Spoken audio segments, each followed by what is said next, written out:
Ruutaan akka isheen dogoggora hojjatte namoonni baay'een dubbatan jechuudha. Dhugaadha, dogoggora guddaa hangana hin jedhamne kan isheen hojjatte jechuudha. Jaalalaan malee haala kanadhaan hin turre jechuudha. Kan isheen abbaa manaa ishee gara mana ishee yookiin immoo gara jireenya isheetti deebistu. Ashamaa akkam jirtu hordoftoonni Qiddoo Yuutuub marti keessan siniin jecha baay'een si yaada viidiyoodhaanii baay'ee tokko badeetu jira jechuudha. Osoon guyyaa guyyaadhaan viidiyoodhaan dhufe immoo akkanatti tolu jalqabayyuu sinitti himeetu jira jechuudha. Gaa'ii sin immoo laayikii naaf godhaa siniin jedha. Lammiiwwan koo qaaliiwwanii mee laayikima 150 naa godhaa siniin jechuun jaaladha. Laayikiin akka nama biraatti wanta sheerii gootanitti jechuudha kan inni na fayyadu.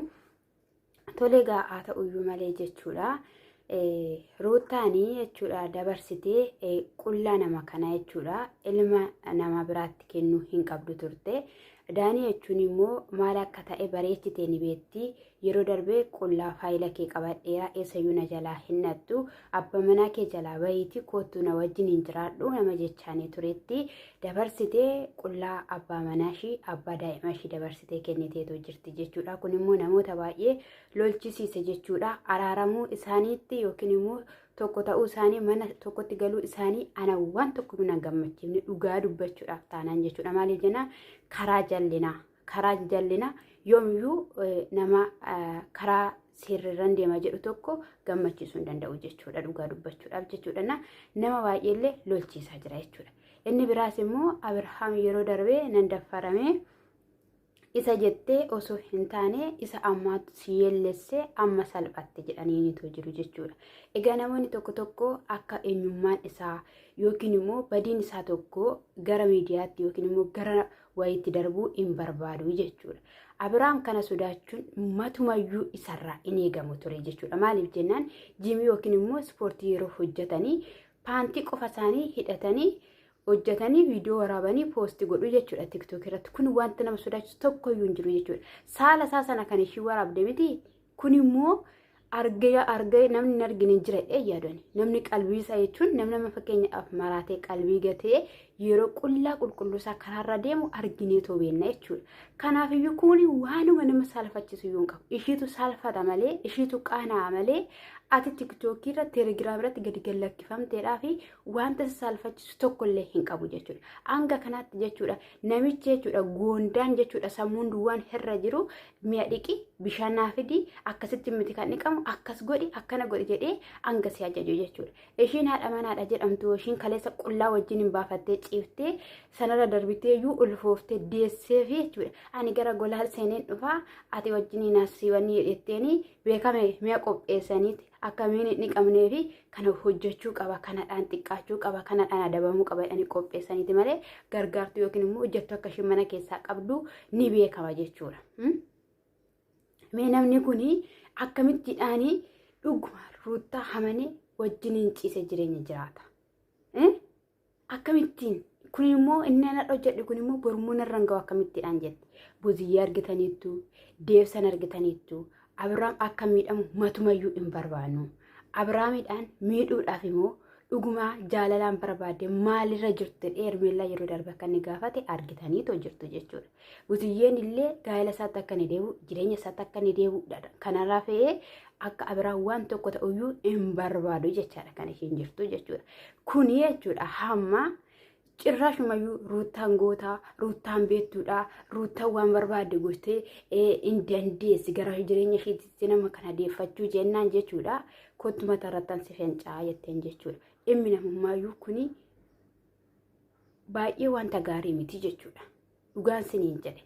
Kana dura argitaniitu yoo ta'e dhimma shamarran biyya Arabaa qullaa isaanii waraabamanii deegara biyyaatti galanii jaalalli isaanii faana yeroo ciisan inni kaameeraa kaayee viidiyoo waraabee ittidhaan ijoollee biyya Arabaa doorsisee birrii nyaachaa ture sana ijoolleen baay'een akkasittiidhaan qullaa keenya nu waraabee viidiyoo nu gallakkisuu kan jedhe mindaa keenya duraa nyaata jechuudhaan iyyata karaa TikTokii kallattii garaagaraa dhallaa irratti odeessuurraatiin kan ka'e OBS'n maal jedhe keessattuu shamarreen tokko jechuudha. Dhiirri tokko dubartii tokko qullaa ishii baatee ittiin doorsa taanaan hidhaa umurii guutuutti faradamaa jettee dubbatteetoo jirti jechuudha. Isaa ishii wajjiniidhaan inni waraabde sana ittiin kennitu daanii itti waazawee jechuudha ruutaan isa qobaa isaatiitti itti kennitee jechuudha maaliif jennaani dabarsitee ofiin kennitu waanta ta'eef jechuudha. Kanaaf iyyuu viidiyoo waraabamee jira.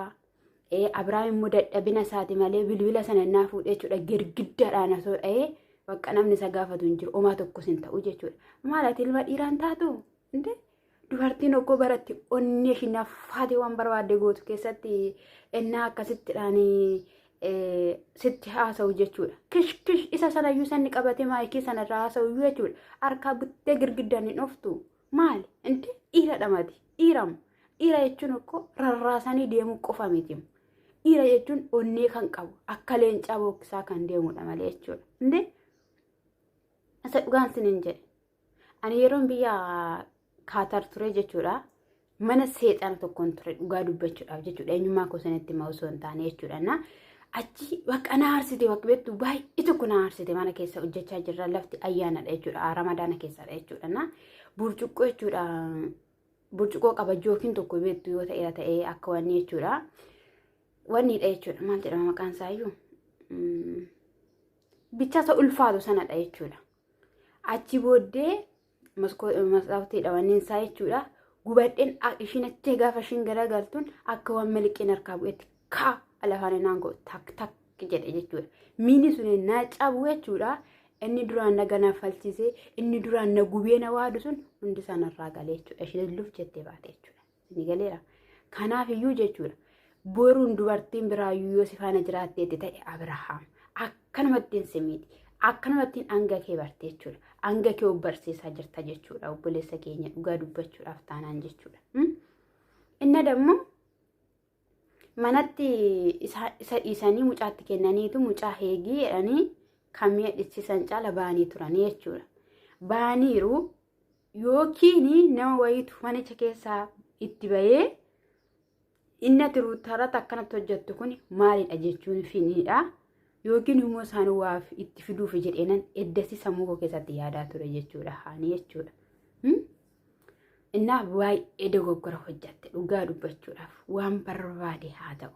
Dhugaan siniin jedha shaamarran miidhama. Namni miidhame galgalli isaa hin bareeda. Namni miidhame borumsaa hin bareeda. Dhalli ruutaa kun gaafa guddate kanaan inni ilaala. Abiraam gaafa kamiyyuu wanta ruutaan irratti goote in yaadata. Kana dura na miidhuudhaafi kana dura akkasuma goote jedhee yeroo darbe jechuudha. Yeroo inni akkasitti dhanfarrameera jedhee wanni reebaa ture argitaniitu jechuudha. Lafa reebaa akkatti inni ture jechuudha. Abadan irratti hojjechuu fedheeni buziyyeedhaan itti gaabbitaa waan ishiin irratti gochaa jirtu kanarratti in salfatta jechuudha. Akkasumaan hin jedhin jechaan turte jechuudha buziyyeeni jechuudha. Inoollee kinoo irratti hojjechaa jirti jechuudha. Innaa haala kanaan miti manni haala kanaan miti gaa'elii dhugaan siniin jedhe. Gaa'ela jechuun unqulaalee indaanqoo beeknu miti isadha. Unqulaaleen indaanqoo gaafa tokko dhaqee harka kee keessaa bu'eera taanaan jechuudha. Iddoo isaatti deebisuu matumayyuu hin dandeessu. Kan ruutaaf kan Abiraam immoo jechuudha bubbuleera edda bubbukaa'e. Bubbuleera kanaan hin turre sossobbiidhaan ture jechuudha. Mee nama ishii barbaadu nama ishii jaalatu nama faana akkam barbaadeen ta'a jedhudha mee daaniin jechuudha. Nama ishii hammachuu barbaadu nama ishii faana rafuu barbaadu daaniin jechuudha. Haadha maali obboloota isaa warra ishiidhaaf dawqa warra ishiidhaaf yaadan yaaddu buziyyee fa'ee ishii yaadduun jedhe warra naannoo ishii jiran. Har'a isaan yoo isaan dhufuu baatan maal jettu? Maal jettu dhugaan siniin jedhe. Baay'ee sissatu na biraa midhaan. Baay'ee jechuudha. Karaa isaa namoonni baay'ee wanta baay'ee arganiiru baazawwee jechuudha. Akkuma karaa ishii wanni ta'anii karaa isaa namoonni baay'een waan baay'ee keessaa baaniiru. Rakkina baay'ee keessaa baaniiru. Namoota baay'ee guddiseera. Namoota baay'ee gargaareera Abiraam jechuudha ishii. Abiraam immoo ruutaa irratti wanta tokko waan inni taasisee hin jiru. Yeroon siniin jedhu xiiqiidhaanii waan ishii miidhu yookiin kutaa wayitti ishii galtee yookiin waan tokko ishii godhee kinoo kanas irratti hojjedhiira jedheen hin beeku Abiraam. Abiraam wanti inni ruutaa godhe tokko yoo jiraateera ta'ee maal godhe isinitti fakkaate otoo ishiin ulfa baattee jirtu achumatti gatee ishii biraa deeme. Yeroo sanayyuu maal deemeree mucaa fidanii mucaan keetii narratti osoo natti nimiin osoo jettu ulfa baattee sifacha otoo kaattu sanarraan akkas ta'e. inni irra caala mushi balleesse immoo deebisee otoo ishiin akaasinnatiidhaan ciistee jirtu jechuudha. Dubartii bira fudhatee biyya biraa deemee bashannanuu isaati jechuudha. Siin fedhu siin barbaadu jedheetuma achitti ishii gatee jechuudha. Isayyuu immoo otoo ishii kana faana ta'uu ishiidhaa fi sixoota garaa bitee gaafa dhaqu ati sixoota kanaa fiddee nama biraatu bitee sitti kenneeti hin fedhu jedhee kan deebisaa ture ishiidha jechuudha. Oduu namaa jechuudha. Kinu akka qilleensa raawwaa gara keessatti bubbisee dhufu jechuudha. Akkasitti bubbisaa oolte jechuudha. Dubartiin immoo oduu namaa yeroo hunduma bubbiftu jechuudha. Yoomiyyuu mana ni ijaarrattu jechuudha. Utaalaafte jechuudha. Inde kun akka sagaagalummaa jechuudha karaa biraatiin dhugaan isin jedhe ejjummaa jechuudha. Inde mucaa yeroo manatti ol galu argitanitti yoo ta'e jechuudha mee dinzizzi jedhee akka kun gara du'aa boolla du'aa keessa lixuudhaaf jedhu jechuudha. Maa jechuudha inni akkanaa? Asabiraanis Ermeelaan achi dhukkubsattee jirti jechuudha. Ermeelaan dhukkubsattee Abeel fa'i bira dhaqaniitoo jiru jechuudha. Ani jireenyaan barbaada. Isa faana waan baay'ee haasofne, waan baay'ee waliin jenne. Inni garuu sana hundumayyuu dagatee anaaf iddoo naaf hin qabu. Harka tokko walitti rukuchuunis hin danda'amu. Ani bichaanis kana dhaabuu hin danda'u.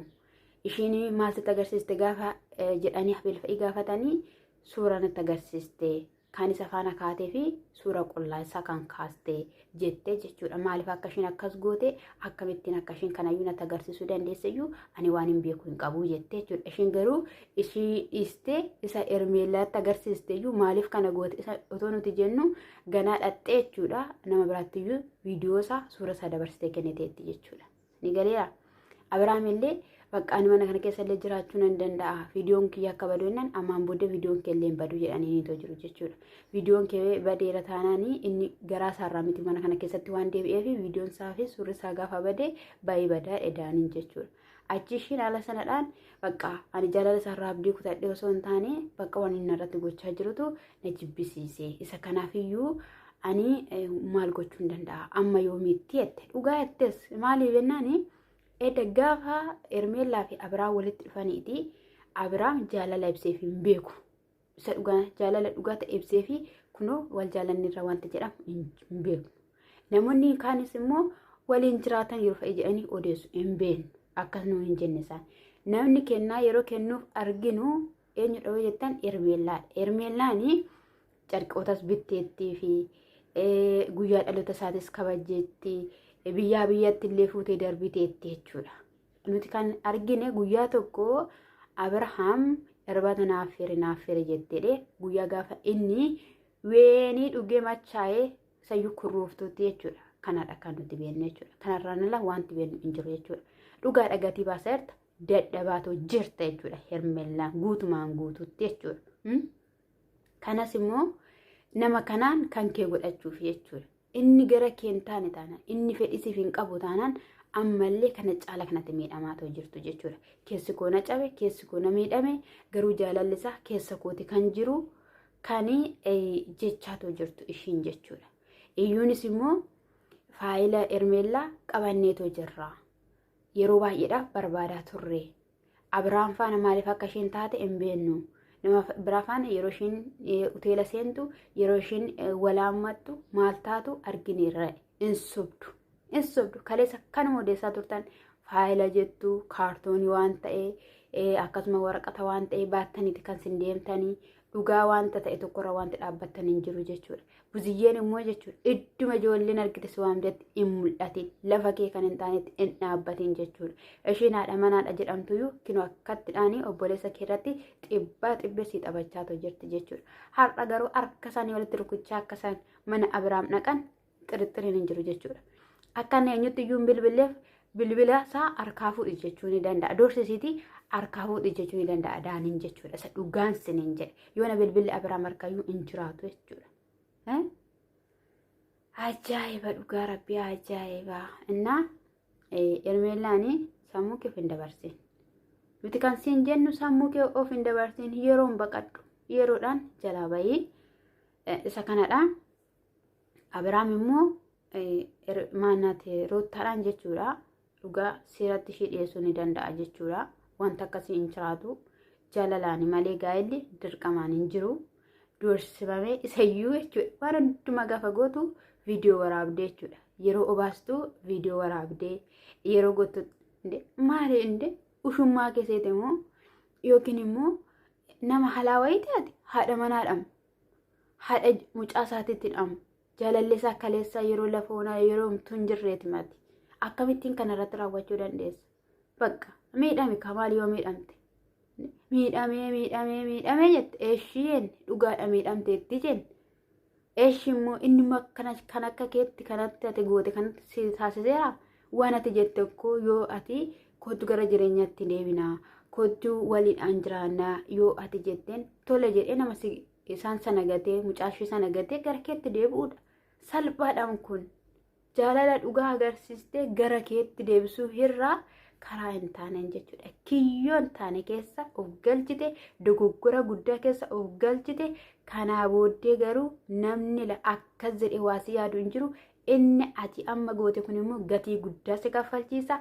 Abiraam ilma dhiiraati dhugaan siin jedhe isaati irratti goote kana jechuudha yoo inni gorfame jechuudha dachaa sirratti hin taasisin haala kanaadhaan bara dulluma kontumayyuu isa faana fixa jettee iyyaadiin jechuudha iyyaadiin irri kabajnisaa tokko calaqeetu qabnaan dhugaan siin jedhe rakkoodha inniyyuu akka yaadde sanatti kootu gara manaatti deebi'atti jennaani lakkisi hin jennaani kana hundumayyuu irraan taasisee qooegaa yoo kana diddeetta ta'e kana diddaalee jetteeni xaaxaa kana hundumayyuu itti fidde jechuudha kanaafiyyuu ati jechuudha xiiqirratti xiiqii jechuudha kanatti dabalaa jirtu jechuudha xiiqiin immoo dammarramii oofti jedhanii kanarrayyuu isa sanatti agarsiiste sana caala sitti agarsiisuu hin danda'a siin jedhee jechuudha achumaan bahee achumaan hafe jechuudha ammas akkasin irratti hojjechuudhaaf jirtan osoo waate meeqa himatu jechuudha hanga kanaatti jechuudha ati gammaduu dandeessan beennu maaliif jennaan Oma waan amma kana nama ilaalchuu hin qabu abbaa manaa kee baay'eetu deebi'ee dhufee jechuudha isayyuu gaafa deebi'ee dhufu immoo dirqamaanii jechuudha isayyuu dhadhuudhaan qullaa waraabdee jechuudha isas immoo qoricha obaastee jechuudha kanaafiyyuu har'aallee taanaan birollee taanaan deeggartoonni gara Abiraam ta'u seerris namni kamiyyuu kana qullaa waraabdee ittiin doorsisiiti dirqama wajjin hin jiraadhu kan jedhu hin jiru jechuudha si galeera inna jechuudha jabeesseeti seera qabeessaan of eegii sirreessi iddootti deebisi galchi siin jechuu jaalanna sana ta'uu baannaan rakkoo keessa obbaafta akkasumallee mucaa keessaan kanallee gidduutti illee dhabuullee dandeessu jechuudha yeroon siniin jedhu bakka sammuun isaallee ni miidhama jechuudha mucaa nama guddachaa dhufaa jira wanta sin jettan dhagaa'uu dhufaa jira ijoolleen ji'a 5 darbinaan waan hundumayyuu hin dhageessi gara dubbachuutti dhufti isa kanaafillee jechuudha of eeggannoo Abiraam immoo salphate warra waan tokko hin salphanne kan salphate isheedha jechuudha otumaan jechuudha mee Abiraamiin ta'e nasan hin gallakkisnedhanii jechuudha BBC irratti dhaqee gallakkisin jedhan shar godhe BBC irratti hin jedhane dhugaa rabbii maalidha mee ishii kan rarraatu sana duwwaadha miti sheeraa taatu bakka post ምንድነው እንዴ hilma dhiiraati matabbo goota ta'e malee dhaabbachuu bare malee እንዴ qophaa kee dhaabbachuu bare lafa deemtu hundumatti hiriyoota kee waan hunduma sii dubbata lafa deemtu hundumatti waa yaada manaa kee hiriyoota kee dubbata maal jechuudhaan akkana ammam gowwa dadhabaa ta'e ammam namaaf garaa laafe ammam nama eekkamsiisuu dhiisi እንዴ maalabbo maaliin jedhe dhugaan siniin jedhe goota ta'e shamarreen Oromoo jechuudha haqqa boruma jechuudha dhiirrumti tokko waan tokkoon sin doorsisin naa nyaatu post godhi jedhee post bakka addunyaa irratti jechuudha mucaa tokkotu maal akka godhe beektu obboleettii isaa jechuudha obboleettii isaatidha achi kinoo yotuma feesbuukii ilaalaa jirru suura wajjiniin qaan posti godheera kan jechuudha achumaanii maa posti na gootee feesbuukii irratti shin jennaanii maalan balleessee addunyaan si beeksise malee dheen jechuudha kanaafiyyuu meeshaa kee addunyaa beeksisan omaa rakkoo tokko iyyuu hin qabu jechuudha siras maal rakkoo qaba maali inde omaa rakkoo hin qabu yeroo wayii kan eenyu argine kanajjiiti miti kan jaarsaa caaltu jechuudha sirasidha bakka suureen jala tarsa'ee argine turre jechuudha oma waan haaraa miti waan garuu dhugaa siniin jedhe salphina kun salphina dubartii araasii ta'anii mucaa araasii baatanii yeroo itti kunuunfamu, yeroo itti dhala ofii kunuunsu, yeroo itti jaalala barsiisu, yeroo itti wanta gaggaarii dhala ofitti haasawanii jechuudha. Dhiira biraa fidanii jechuudha. Abbaa manaa akkatti naa doorsise jechuun salphina. Inni jechuudha lafa nagaa oola, iddoo nagaa oola.